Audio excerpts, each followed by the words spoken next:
Yes, welcome one and all. I'm going to talk to you about 4D quality because quality is not a standard. I'm tired of hearing people believing they've achieved quality because they've got a certificate hanging in the lobby. 4D stands for define, design, develop quality, and deliver quality.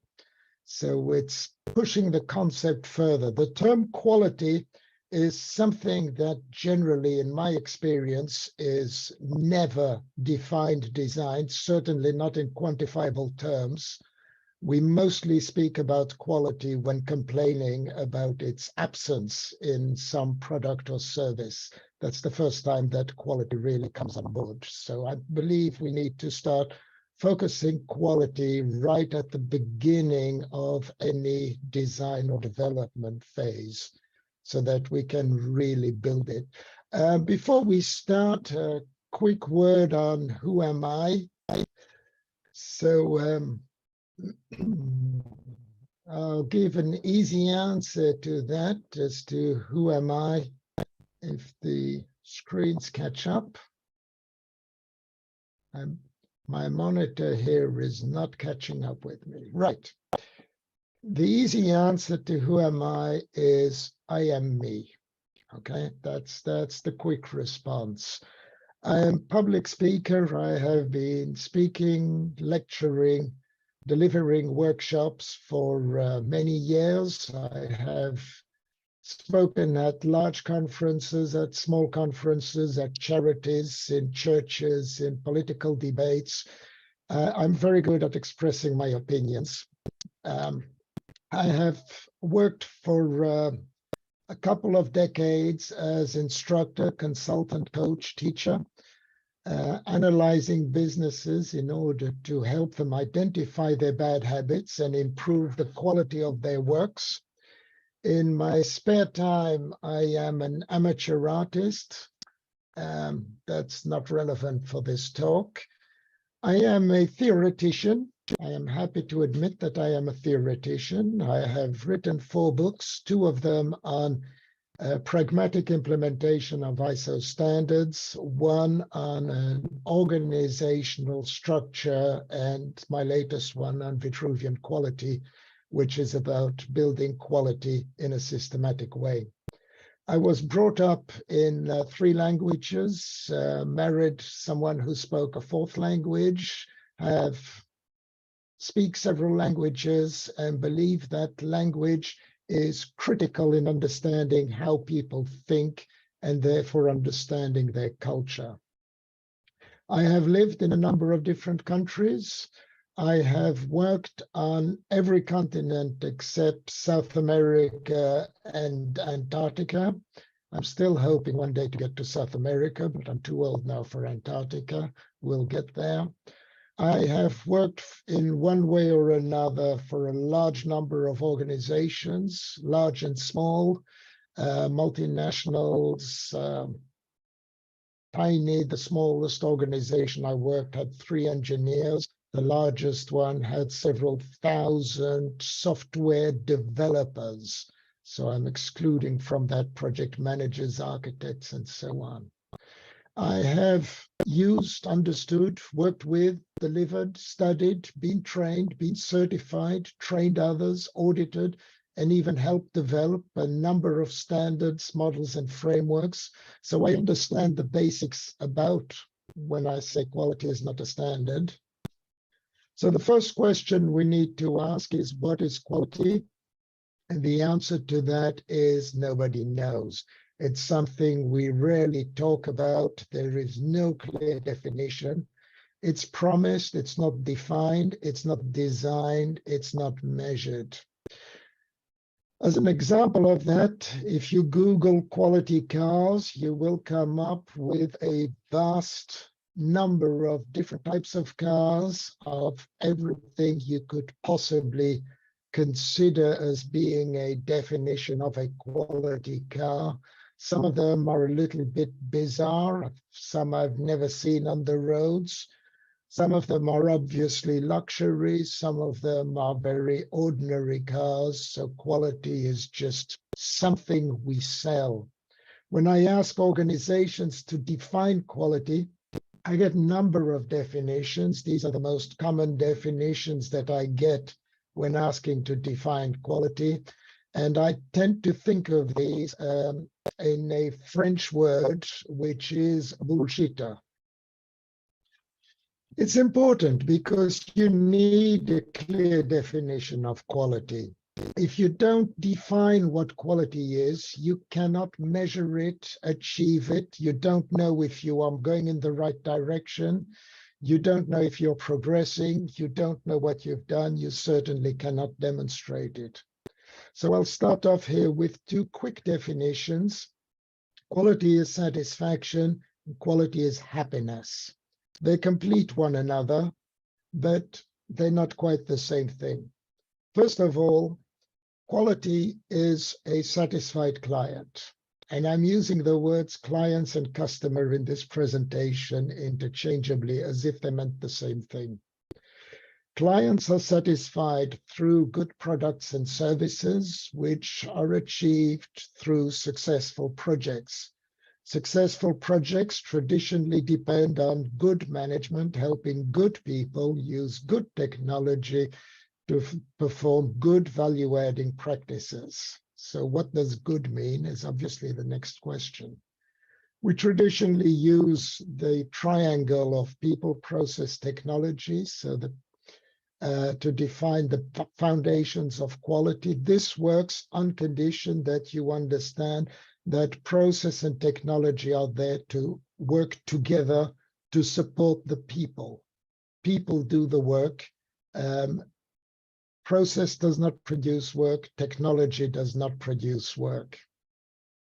Quality is a satisfied employee, and that's something critical because an employee's satisfaction is typically related to a job well done. In other words, employees will find satisfaction in having more time to create, design, build, less time firefighting and fixing. In other words, overall definition of quality, quality is satisfaction, and satisfaction is reduced stress. I don't know if the sound is coming through here. Yeah, it's not, so okay. You can share this song by do you see the three It's okay, it's too late. No problem. It's done. It was just Mick Jagger singing I Can Get Now. The other definition is quality is happiness. And by that I mean that if you can answer all these questions and your answers are aligned and match one another, you're probably in the right job and you're probably doing your job correctly and producing quality. If there is contradiction in your answers, then you're in a state of unbalance and you are certainly not producing quality at some level. So that's the general foundation of it.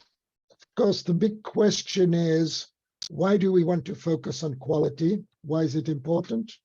Well, obviously, quality is critical. This is organized by the Chartered Quality Institute, so I would say that. Sorry. Three main reasons. We're in a global market. You are competing with people in South Africa, North America, West Europe, East Asia, who are all trying to get your business, trying to steal your customers for you. I can find similar products and services somewhere else. I can find them that are more colorful, that are cheaper, whatever it is. I can find things. You're in a global market, whatever you are doing. So therefore, you need to understand that. I can complain about your quality at the speed of electricity to 1 million followers on Twitter, more or less instantly. Actually, I can't. I don't have 1 million followers, but who knows? Quality is financially important. It means spending less time testing, less time on support desks, on answering customers' queries and complaints. It's increasing productivity. It's better client and staff retention. So they're all good reasons to improve and maintain quality. Productivity, because you have got a better staff retention if you've got satisfaction and you're producing quality. You've got the job satisfaction, happiness, which gives a better work-life balance and will allow people to give the extra effort necessary when it is necessary. So the next question then is, what exactly is quality? How can we define it? Well, defining quality is a bit of a challenge. So the bad news is it's not yours to define. It is not yours to do as you wish. Quality is a relationship between an object and a subject. It's the relationship between your clients and your products or services. So quality is really whatever your client says, whenever they say it. It's important, therefore, before anything else, for you to be able to understand your client's perception of quality. And that means understanding their point of view. Your point of view, when you look at your products or services, you see the past, you see all the research, you see everything that's gone into it, you see what is going to be built into it, you see your future, and you have this wonderful view as to what is the quality of your product. Your customer's point of view is very different. They are in the product, they are in the quagmire of daily activities, struggling to get through this. So they have a very different understanding and focus a lot more on the problems than on what has been achieved. This brings me to my definition of quality that I've been using for many years. It's QPX. Quality is what you produce divided by what your clients expect. Quality is your perceived added value. And in order to achieve that, you need a good understanding of your client's needs. For that, you need data as to what they actually need, and you need the willingness to go beyond what they are asking for. There are different ways of defining and measuring quality. Some of them work, some of them don't. I used to use quite a lot this loop, which identified that quality is achieved by understanding users' needs expressed as quality factors that are combinations of quality criteria measured through quality metrics that demonstrate you've achieved quality. It sounds good until you start considering what are the potential quality factors and quality criteria you need to take into account. And you realize that these are characteristics of quality, or you might want to define them as qualities, but they are not quality. Another approach is using Phil Crosby's cost of quality principles. Understand what is the cost of performance, the cost of quality, and so on. I spent most of my life in IT and knowledge-based industries. And in those areas, I can tell you that when a project manager is planning a project, they tend to spend most of their time estimating the two left-hand columns of the graph. And then when they've run over budget and are trying to understand why things don't work out, they find out they've spent most of their time in the two right-hand columns of the graph. And that's why IT projects are rarely on time or within the budget. If you want to really understand, you need to understand the needs of your clients from every point of view and understand what is their perception of quality. Remember, quality is the relationship your client has with your product. So it is a question of perception. I've been in many organizations that cannot even tell me who are their clients and stakeholders. There is confusion as to client is the next person in the delivery chain, or is the end user, or is the person paying for the bills. If you can't identify your clients and stakeholders, you cannot determine requirements and expectations. Therefore, you cannot meet requirements or exceed expectations like we see in our advertising. You need to go beyond this. You need to go to the point where you can anticipate your client's needs so that you can innovate and implement and develop something more in order to gain their loyalty. A lot of organizations, when I talk to them and ask them about quality, give me an answer that fits somewhere into this orange box. This is not quality. This is your contractual obligation. You have to do this. This is not up for negotiation. Quality only comes into play when you go beyond that. When you come into this top square, you start truly adding value to your client's world. Quality is when you add value to your client's world. And for that, you need to understand what it is. What does adding value actually mean? Generally, I will say there are two basic principles. There's the initial perceived value. The initial perceived value is what your client expects you to do and is asking you to do. That is what they are hiring you to actually sell, build, deliver, whatever it is. Then there is the realized value, which becomes a lot more interesting. The realized value is when you have gone beyond what they asked for and you have delivered something that is more useful than they expected. You've delivered something that satisfies their desires and their needs rather than just their requirements. Your initial perceived value, quality attracts new clients. Your realized quality retains clients and grows your market. And that's where you want to try to focus your attention as much as possible. So, I said quality is not a standard. So let's talk about standards. First of all, standards are necessary. Standards are necessary for a number of different reasons. They satisfy a need, they satisfy a purpose. So I want to have criteria that reassure me that someone somewhere has done the right thing to protect me and my investment. But there comes a time when they stop satisfying the need. They start to outlive their purpose. They fall into that's the way we've always done it. Compliance to the standard becomes more important than innovation. Hierarchy, control, continuity are all critical implements.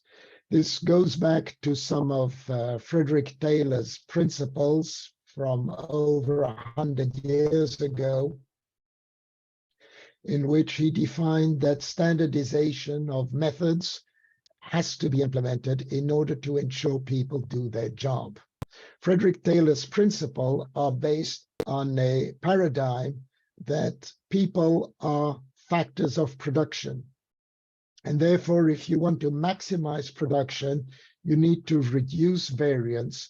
And that means putting in place stratification, specialization, standardization, putting in place processes with goals, resource allocation, performance assessment, put in place practices with targets, key performance indicators, measuring compliance, so that we can align and control for profitability. Now, my view of quality is based on a different paradigm altogether. My paradigm is that people are unique competence, unique sources of experience and competency. Okay, they are bringing knowledge, talents, skills, potential to bring something new and unique and different. Engineers are people who have proven their intelligence, know how to build something correctly, and understand the difference between what has to be and what does not have to be. When talking about standards, I've grouped them into three general groups. You might agree or disagree. It's just a way of putting it. The first group are the ISO style standards, which are commercial need acceptable practices. ISO does not establish standards for quality. ISO establishes minimum acceptable criteria for quality. So ISO does not give you quality. ISO says you've met at least a minimum. CMM and others are based on maturity and capability levels. They give you models of improvement that allow your organization to be audited, assessed at different levels, which tell your clients what level of professional understanding you have in place on your production delivery systems. Then we have got best practices standards that promise you success and high quality if you follow the instructions carefully. I am excluding from my critique of standards a number of frameworks which I believe are not standards because they're not there to be audited. They are there to help you perform activities. So the biggest benefit of a standard or model is the reassurance they give your clients and prospects that some independent authority has looked at your practices and products and decided you are filling recognized industry standards. The more successful they get, the more they fail. So that's the challenge. So a standard typically starts with a success.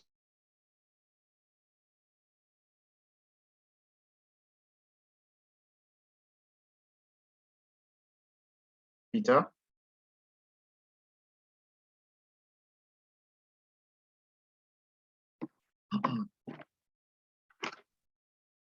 Is it just me? Or did Seem you to have lose lost Peter? Right. connectivity. Okay. So in the interim, I'll probably just take the opportunity to have persons open their mic or share any questions they may have while we await Peter reconnecting. I do know he's on another device, so he should be able to probably switch over. Peter, if you're hearing us, if you can do that, that'll be okay.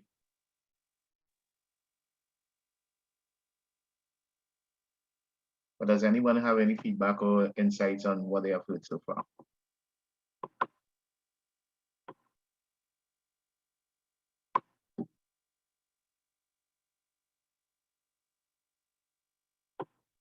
So from what I've heard thus far, folks, Glenroy London here, is that quality cannot be reduced to being a specific standard, some static concept. It is living, it is dynamic, it is situational, and it can vary from person to person and from process to process and from client to client.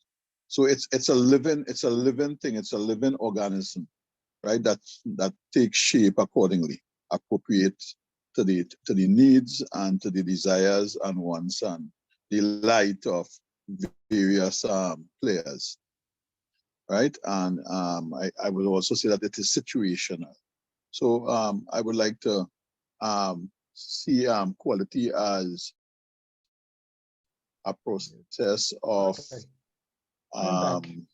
what should I say here? A process. Okay, wonderful, good. Thanks a lot, Glenroy. Thanks a lot, Peter. Yeah, not a problem. I am sorry. One of the current fun bits of the UK is power cuts. I just had a power failure and had to wait for the Wi-Fi to reboot.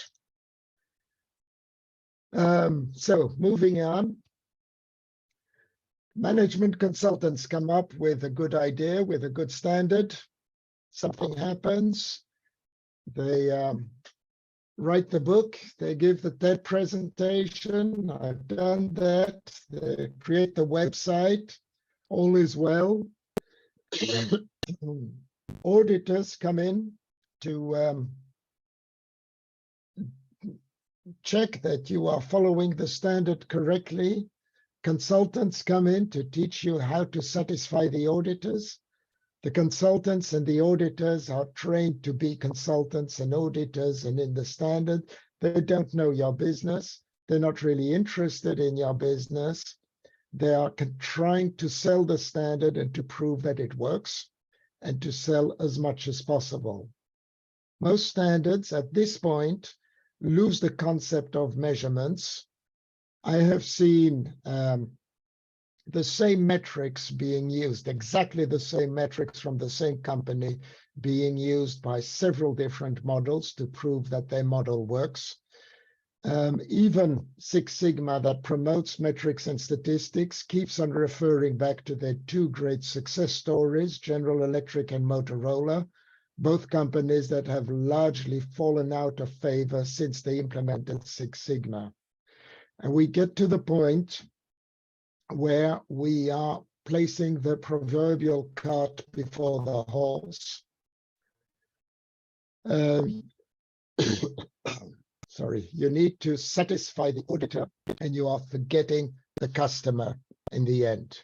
And this is important because if the audit is becoming more important, you need to understand that an audit is an immense amount of effort. And the company is going to produce the effort to create the proofs, train people in how to answer the auditor, and are going to put all this in place in order to reach that pass level. And the bigger the effort they put in place to pass the audit, the more likely it is they're going to give up all their good practices the moment the auditor walks out the building. Within the company, we move into a death by compliance, as we are requiring people to respect the standard. You are hired because you were intelligent and experienced, and then you are asked to don't think about it, just follow the standard, stay within the bell curve, don't try anything that might create unexpected results. Average is good. And very quickly, we understand that the models and standards are bad because they are being badly used. We are blaming the model because we're not using it as it was created, but we are using it as the auditor wants you to use it. George Box obviously said all models are wrong. Some are useful. Over time, as we stick to models and standards, we try to get consultants, business consultants and management consultants who do what they think is good and largely do not understand the purpose of your business. And that's where things fall down. So the next question is there a better way? Yes, there is. It's not easy. We are going to define and structure and organize and assist and communicate and design and manage. But the first step we're going to do, if you're going to achieve quality, is decide what it is. This is my friend Vitruvius, who defined quality in architecture over 2,000 years ago. And his definition still holds true for most products and services. He said every product needs to respond to 3 criteria. The first one of these is reliability. I don't want the walls to fall down when the wind blows. I don't want to lose my data when there is a power failure. So we've traditionally, when we talk about quality, we are focusing quite a lot on stability and reliability. Utility, your product, your building has to be useful to your clients. This is where we understand requirements, we understand expectations, and this is what we are working for.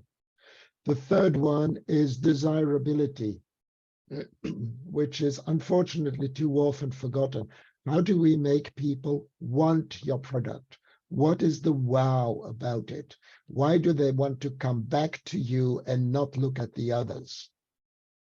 And for that, you need to decide what it is you want to be. If you want to be the best in the world, that's great, good idea. If you want to be the first in the world and the first on the market, that's fine, that works. This is the first motorcycle ever built. It was built by Mercedes-Benz in 1880 something or other. Great to be the first. If you want to be the cheapest in the world, the cheapest on your marketplace, that's great, that also works. We can do that. You can be whatever you want to be. You can decide whatever you want to be, but you need to decide. It is not okay not to know what you're trying to achieve. If nobody knows or agrees as to what your primary quality objectives are, you will fail. So the first step in this is to define the job to be done. Understand the difference between what your clients want and what you are selling. There is a big difference. This is well defined by Anthony Ulwick in his book, Jobs to be Done. What you sell is different from what your clients are buying. They are buying an experience, you selling mechanics. Once you have defined the job to be done, we can then start applying the principle of parsimony, or Occam's razor as it is often called. Don't make it more complicated than it needs to be, except what has to be done. You want to structure your ecosystem. Your organization, department, team is not individuals. It is an ecosystem of relationships and of experience. We are defined through our communication channels, through our contact, through our past. Every individual within the organization is a unique combination of experience, education, past. Every film you've seen, every melody you've listened to is part of defining who you are. And that definition means that you as an individual have a unique point of view on the world. You can see a combination of things that nobody in the history of the universe has ever seen. That is what makes you unique. Within a team, this becomes interesting because we have got crossovers. We have got points of entanglement where there is potential for creation, for evolution, for improvement. If those points of entanglement are not visible and supported, you lose your team's creativity and purpose and end up with just a group of people that happen to be working on the same stuff at the same time. So you want to work on identifying these areas. You want to identify the overlap of knowledge points because this is the source of your team's wisdom. If you decide you want to focus your organization, your team, on a divide and conquer principle, it might give you as an individual more control. It will allow you to maintain the status quo, but you will miss out on the visibility of those high knowledge points and those potentials for improvement. Most organizations in the world end up with a hierarchy that is based on medieval kings and barons, in which a small group of people is doing what the client wants, building the widgets, writing the software code, whatever. and a large group of people are trying to control them. If you have facing your customer, you have a question that comes up and you need to escalate it to management in order to get a response, it can take hours, days, weeks for the answer to the question to go up, the answer to come back down. At every level of middle management, there will be misinterpretation, misrepresentation, misunderstanding, and you will end up getting the wrong answer. This structure is not fit for purpose. We need to try and organize people around knowledge and communication, and organize your organization around that communication flow, so that you can focus on the real important, satisfying the customers and not satisfying the model. Satisfying the customers, good products, services, successful projects, people, process, technology, and of course, your process and technology are working together to support the people. We need measurement in order to understand what we are trying to achieve, but we need measurement that won't fall into the tyranny of metrics. And I like to come back for this to Dr. Deming's 14 principles for transformation, in which one of the key points for me, that perhaps the most important one, is the idea of instituting leadership. And leadership is not management.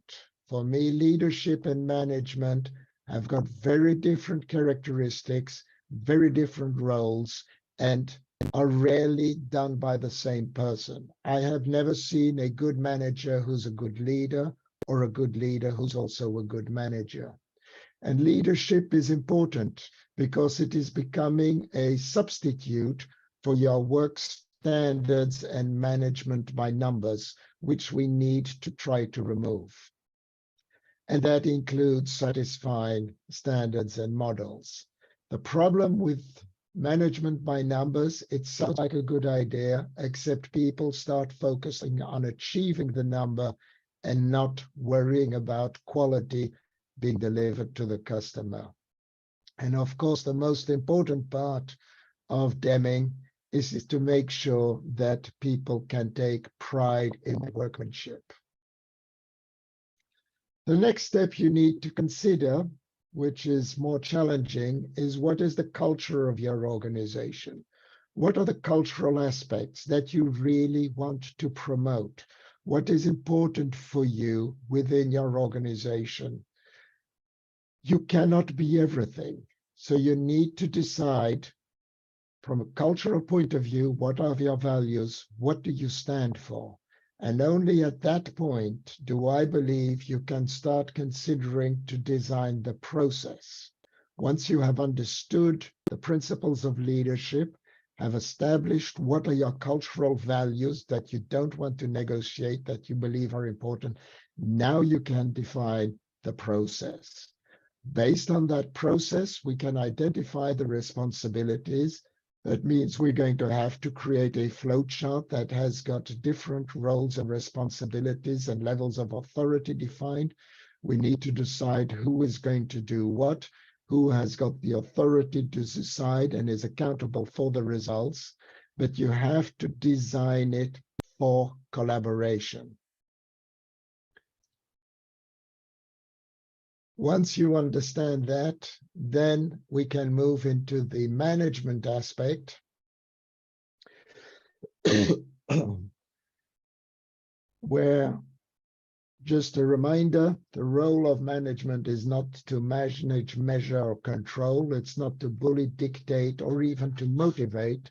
The role of management is to satisfy the innate desire people have to take pride in the value of their work. That is your objective as a manager. Next to that, I have got the leadership. I need leadership to inspire, motivate, educate, guide, support. A key principle of leadership: you are a member of your team and your customer is watching you at all times. So you need to act the way you expect people to respond. Being a team leader, leading the group, think of the Sherpa in the Himalayas who is showing the way, who is carrying the load, who is doing all the hard work, who is protecting the people who are going to get the honor and the pride of having climbed the mountain. The Sherpa is the leader in this, even though they are leading perhaps from behind. The next step is to communicate clearly, coherently, consistently, and continuously what it is you stand for. That starts off with clearing, communicating your mission and vision statements. Why is the world going to be a better place because of what you are doing? How is your mission supported by vision, policy, and strategy? These are the arms of my Vitruvian man. They are the ones that do the doing. Policy defines what we are not going to negotiate. Strategy is how we're going to work towards the vision. The center of equilibrium is the training. People know how to do their job, how to use their tools, their processes and technology, which are there to support them. They are the knees, giving flexibility and rigidity when necessary. Continual improvement is the feet of my Vitruvian man. It is what's bringing you to the future. Those are supported by clear definition and understanding of roles and responsibilities, continuous feedback as to how well people are doing, and that is certainly not an annual performance review, which you should get rid of. Culture and communication, you want to keep it coherent. You want to make sure that you are communicating the right thing. Education, different from training. Training tells you how to do things. Education teaches you how to think for yourself. And tasks and procedures, the lowest level, feeds straight back into the mission. I buy into your mission statement. I believe in it. I want it to achieve, and I understand how my tasks and procedures support that mission. And I'll quickly put up a QR code here if you want to buy my latest book, Vitruvian Quality, in which I explain all this in a lot more detail and explain the background of it. And that's it from me. Thank you. I will